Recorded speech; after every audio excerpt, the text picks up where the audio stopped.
Hi, let's do a deep dive on my new plugin Coastline and look at the Glade engine. Glade is a granular resynthesizer. It takes your audio and it creates an infinite version of it with a cloud of grains. Let's just hear how it sounds with one note played through it.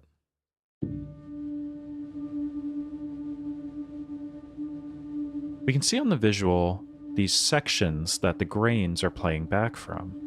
They shift over time, and the grains kind of randomly wander around the sample and play different snippets from it. The first control is grain size. This is going to change how long the individual grains are.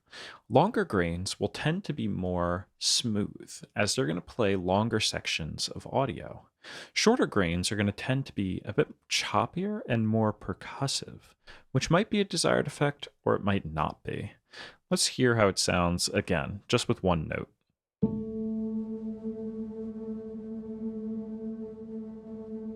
So with longer grains, we're going to hear these long sections of audio that are going to be pretty smooth and homogeneous. If we turn down the size, we're going to really start hearing those grains flutter around. Again, this might be a desired effect, or it might not be. So the default is on the longer side. The next thing we can change is how the grains are spread in the stereo field. You'll see here, we can change from the grains not being panned at all the way to getting a totally random spread. Now, this kind of depends on your input source. If your input already has a pretty strong stereo image, you might want to just keep this at 0 and just kind of use the original stereo image of the source material. But if you are playing something like a monophonic synth or just something that doesn't really have a lot of width to it, you might want to turn this up a little bit. This can be nice because it kind of diverges the output of Coastline from the input and kind of helps it to stand out a little bit. So next we have blur. This is going to change the volume of the playback.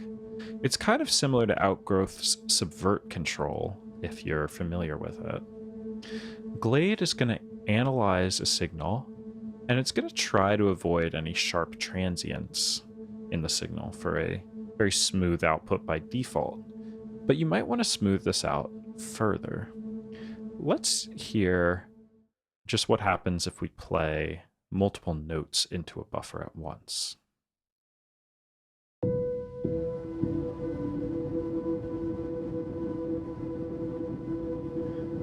So you can hear there's a little bit of choppiness because there's different kind of volumes throughout this buffer. So if we want to hear just the original version, which is going to have a lot of variation in volume, we can turn this down. And now you can really hear certain grains are louder than others. If we want to smooth this out, you can turn this up. And now all of these grains are kind of really the same length, or the same volume.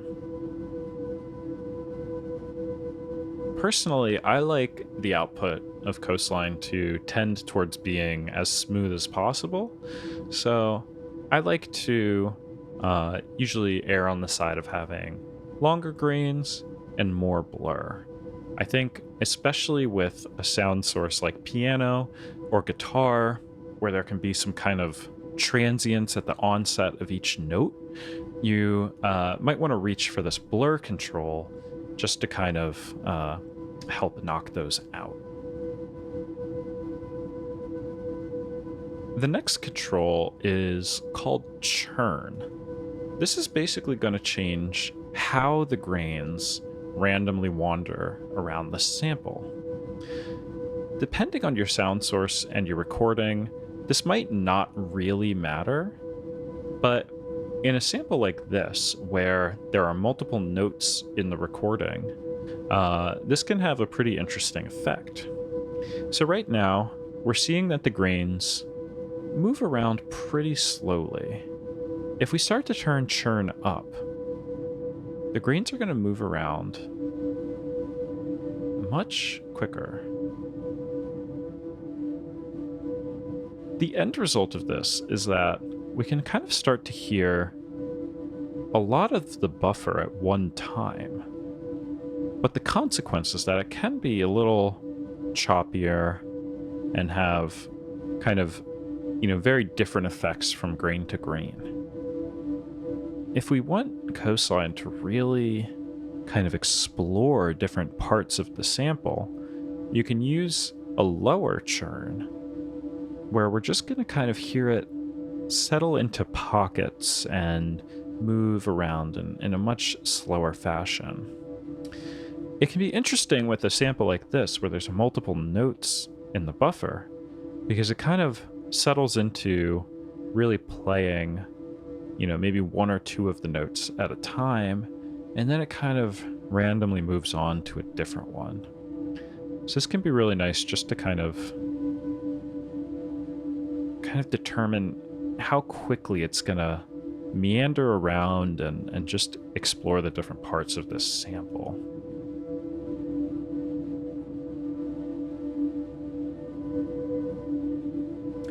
And finally, we have erode, which is going to change the sample rate of the playback.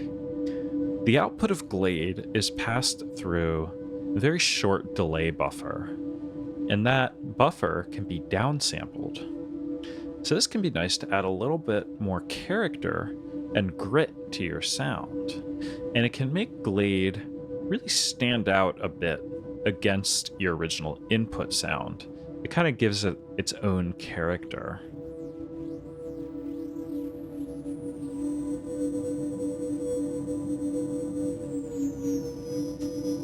It also gives the filter something to chew on as well.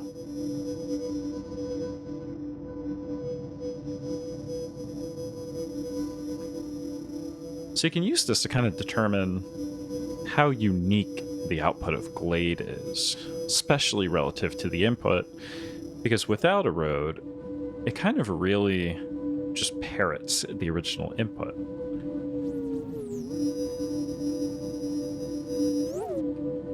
And one thing you might have missed is that because erode uses a delay buffer to accomplish the downsampling, you actually get this little pitch slide when you change it. Similar to like a bucket brigade delay or a tape style delay.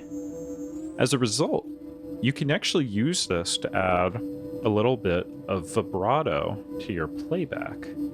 We can try assigning an LFO to the erode, and it's going to give us these kind of pitch variations over time.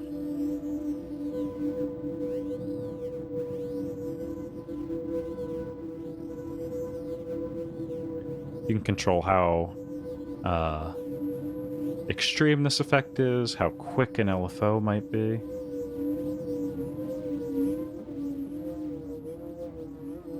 I like to assign the jitter to this just to kind of give a random change over time.